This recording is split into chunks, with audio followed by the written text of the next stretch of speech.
Formação de um ciclone extratropical no oceano vem provocando fortes temporais em várias regiões do Brasil. E os transtornos já começam a preocupar.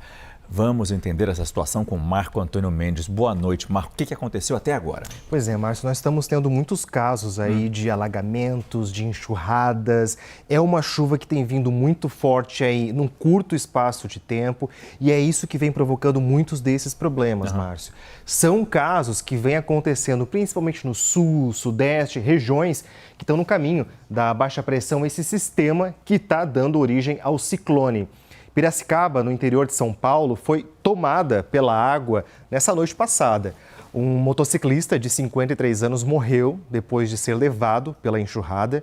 Choveu mais de 60 milímetros em apenas uma hora. Nessa tarde, em Barretos, também interior de São Paulo, uma família foi resgatada de um carro que ficou ilhado em meio a uma rua da cidade. A equipe da Defesa Civil ajudou os ocupantes a saírem do local. Situação parecida em Santa Luzia, na região metropolitana de Belo Horizonte. Um motorista de aplicativo e 2 passageiros foram resgatados. O carro em que eles estavam foi empurrado pela correnteza. Vamos ver a imagem de satélite, entender o que está acontecendo. Veja esses pontos coloridos que a gente vê aqui na costa da região sudeste. Isso aqui são nuvens muito carregadas. Tem muita instabilidade sendo formada aqui por essa baixa pressão na atmosfera. É a mesma que provocou chuvas bem intensas ontem na região sul e que, nessa noite, começa então a se transformar num ciclone extratropical, Márcio. Quer dizer, o que a gente viu até agora é só a formação do ciclone e os efeitos dessa formação. Quando ele estiver pronto, o que vai acontecer? Pois é, Márcio, aí que está a questão que a gente precisa explicar, tá? Porque os efeitos estão sendo muito maiores durante essa formação do que quando, de fato, esse ciclone estiver completamente desenvolvido. A gente não está vendo aí um cenário de tempo extremo para esse fim de semana. Gente, é importante lembrar, ciclones são comuns no Brasil em qualquer época do ano, e aí os meteorologistas da NOTUS estão prevendo que esse fenômeno não deve ter tanta intensidade. Isso porque, olha só, dessa vez ele vai se formar em alto mar, bem distante da costa, por isso a gente não deve ter ventos tão intensos assim como dessa vez, muito menos ressaca no litoral como a gente viu em outras vezes em que o ciclone esteve atingindo aqui a nossa região. Só que ele ainda vai contribuir para a formação de nuvens de chuva.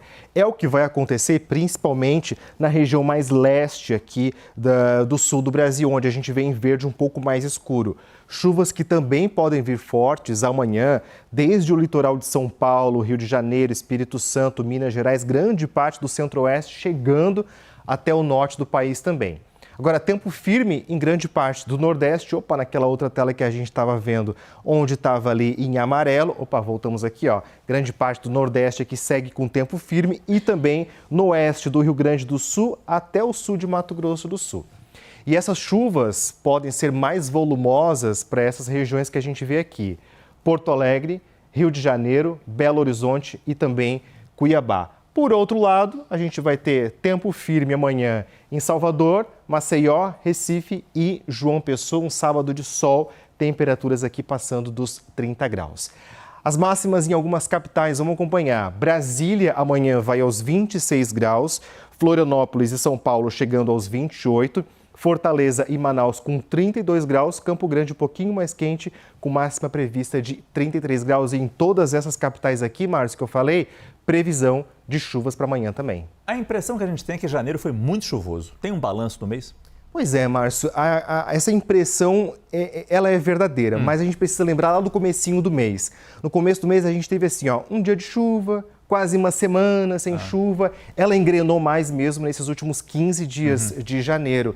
E o balanço para esse final de mês, gente, acaba não sendo bom, tá? A gente vê aqui, muitas áreas em vermelho no nosso mapa. Isso aqui está indicando que as chuvas ficaram abaixo da média, veja, em grande parte do país.